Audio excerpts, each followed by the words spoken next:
Hi, എൻ്റെ പേര് Justy Johnson. ഞാൻ കാസർഗോഡ് നിന്ന് വരികയാണ്. ഞാൻ റീസെൻറ്റ് സൗത്ത് പ്രോമോട്ടിക് വിന്നറാണ്.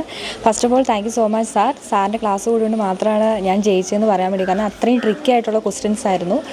ഞാൻ 5 മാസത്തെ ഓൺലൈൻ ക്ലാസ്സും പിന്നെ ഒരു ക്രാഷുമാണ് അറ്റൻഡ് ചെയ്തത്. തിയറി എന്ന് പറയുന്നത് നമ്മുടെ ഒരു ബേസ് തന്നെയാണ്. അതില്ലാതെ ഒരിക്കലും ആരും ക്രാഷിനോട് ഡയറക്റ്റ് വരരുത്. തിയറി എന്ന് ബേസ് ആണെങ്കിൽ ക്രാഷ് എന്ന് പറയുന്നത് നമുക്കത് എങ്ങനെയാണ് നമ്മുടെ ക്വസ്റ്റ്യൻസ് സോൾവ് ചെയ്യാൻ വേണ്ടിയിട്ട് എന്നുള്ളത് പക്കയായിട്ട് സാറ് പറഞ്ഞു തരും. കാരണം അത്രയ്ക്കും ട്രിക്കി ആയിരുന്നു എൻ്റെ ക്വസ്റ്റ്യൻസ് എന്ന് പറയുന്നത്. സാറിൻ്റെ തിയറി ഉള്ളതുകൊണ്ടാണ് ഞാൻ അതിൻ്റെ അകത്ത് മനസ്സിലാക്കിയെടുത്ത ഭാഗങ്ങളാണ് കൂടുതലായിട്ടും അതിൻ്റെ അകത്ത് ക്വസ്റ്റ്യൻസ് വന്നതും. അങ്ങനെയാണ് ഞാൻ ക്വസ്റ്റ്യൻസ് ആൻസർ ചെയ്തതും. പിന്നെ ക്വസ്റ്റ്യൻസ് വളരെയധികം മനസ്സിലാക്കാൻ ബുദ്ധിമുട്ടാണ്. അത് ക്രാഷിൽ വന്നാൽ മാത്രമേ നമുക്കത് എങ്ങനെയാണ് അതിൻ്റെ ആൻസർ ചെയ്യാൻ പറ്റുമെന്ന് നമുക്ക് മനസ്സിലാക്കാൻ പറ്റുള്ളൂ. അതുകൊണ്ട് എല്ലാവരും ക്രാഷ് അറ്റൻഡ് ചെയ്യണം.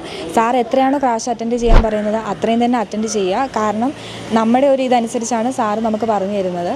അപ്പം എല്ലാവരും ക്രാഷ് അറ്റൻഡ് ചെയ്യുക, തിയറി നന്നായിട്ട് പഠിക്കുക. പിന്നെ സാർ ഇവിടെ നിന്ന് ഒരു ബുക്ക് പ്രൊവൈഡ് ചെയ്യുന്നുണ്ട്. ആ ബുക്ക് നല്ല യൂസ്ഫുള്ളാണ്.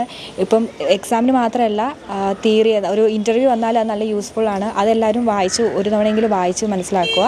അപ്പോൾ എല്ലാവരും thank you so much sir.